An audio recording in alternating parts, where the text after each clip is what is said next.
Axel Handriadi. Iya. Sore Pendeta izin bertanya. Alkitab adalah pedoman semua umat Kristen.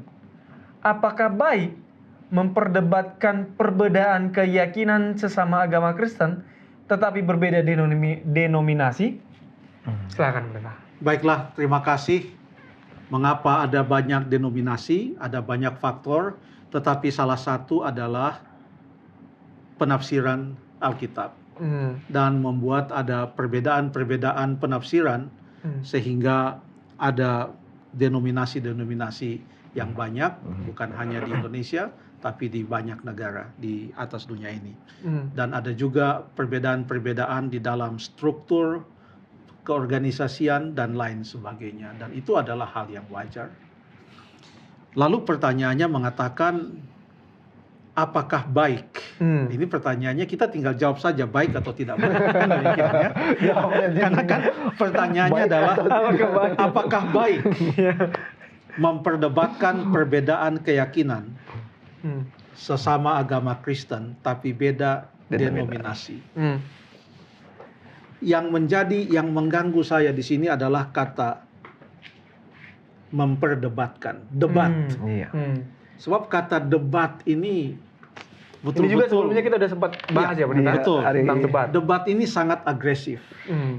Debat ini lebih daripada diskusi. Ya. Kalau diskusi itu masih adem. Tapi kalau sudah namanya debat itu bisa-bisa ada yang mengatakan meja itu ada yang namanya meja. berdebat. Ya, demikian. Dan berdebat itu bisa menanjak lagi kepada level yang berikut, yaitu bertengkar. Kan demikian ya. Yang kita syukuri adalah mau denominasi apapun juga, denominasi Kristen, kita mempunyai satu Alkitab. Ya, Alkitab.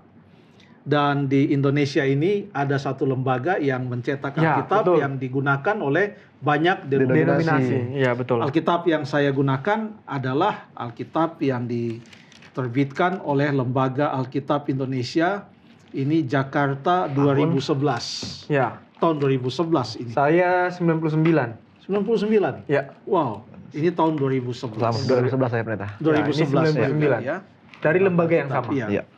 Jadi kalau ditanya baik atau tidak baik, maka tanggapan kita bertiga, kalau Stephen dan Jeffrey setuju, untuk saudara Axel Handriadi adalah, saya tidak mau mengatakan baik atau tidak baik, tapi sebaiknya jangan berdebat.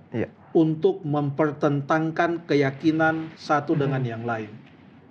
Sebaiknya adalah belajar Alkitab bersama-sama. Sebagaimana yang dilakukan oleh jemaat yang mula-mula. Spirit mereka itu adalah mempelajari firman Tuhan bersama-sama. Itu yang paling penting. Lalu setelah mempelajari bersama-sama, apa yang dikatakan oleh firman Tuhan, kita diskusikan. Bagaimana nih? Ini yang Alkitab katakan. Apa yang harus kita lakukan kalau ini yang Alkitab katakan? Contoh, ada satu jemaat di dalam Alkitab. Itu ada catatannya di dalam buku Kisah Para Rasul. Pasal yang ke-17, ayat yang ke-11. Kisah Para Rasul, pasal yang ke-17, ayat yang ke-11. Orang-orang Yahudi di kota itu lebih baik hatinya daripada orang-orang Yahudi di Tesalonika. Karena mereka menerima firman itu dengan segala kerelaan hati, dan setiap hari mereka menyelidiki kitab suci untuk mengetahui apakah semuanya itu benar demikian. Setiap hari mereka menyelidiki apakah semua itu benar demikian. Itu mulai dari ayat yang ke-10. Tolong Stephen baca ayat yang ke-10. Ayat 10. Tetapi pada malam itu juga segera saudara-saudara di situ menyuruh Paulus dan Silas berangkat ke Berea. Setibanya di situ, pergilah mereka ke rumah ibadat orang Yahudi. Ya, jadi orang-orang Yahudi yang di Berea ini, mereka belum menjadi Kristen.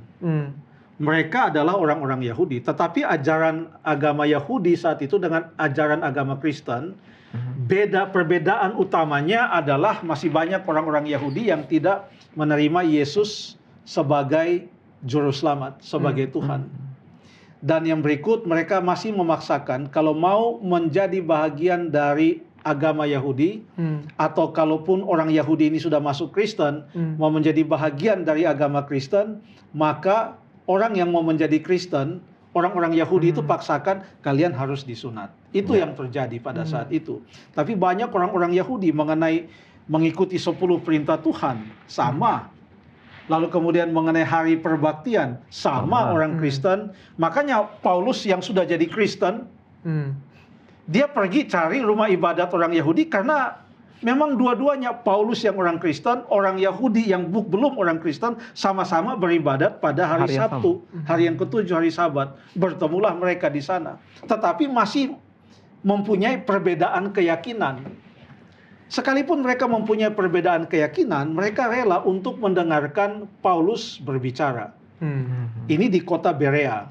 Karena di Tesalonika terjadi sedikit keributan sehingga orang-orang di Tesalonika bilang cepat berangkat, Rasul Paulus segera berangkat. Ini bahaya di sini. Langsung mereka pergi ke Berea. Sampai di Berea, orang-orang di Berea katanya orang-orang Yahudi di sana lebih baik hatinya. Kenapa mereka disebut baik? Mereka mendengarkan firman, sekalipun ada hal yang baru yang disampaikan oleh Paulus, dan mereka belum percaya atau menerima itu. Waktu mereka pulang ke rumah, katanya, dikatakan di sana, menerima segala, lalu kemudian setiap hari mereka menyelidiki untuk mengetahui apakah semuanya itu benar demikian. Jadi artinya ada curiosity, ada keingintahuan, atau ada juga kebimbangan. Sehingga untuk menjawab keingintahuan mereka dan untuk menjawab kebimbangan mereka, cara yang paling tepat adalah dengarkan apa yang disampaikan. Kalaupun masih ragu, pulang ke rumah setiap hari, baca itu Alkitab, lalu kemudian lihat apakah semuanya itu benar demikian atau tidak. Ya, itu adalah cara yang paling baik. Terima kasih.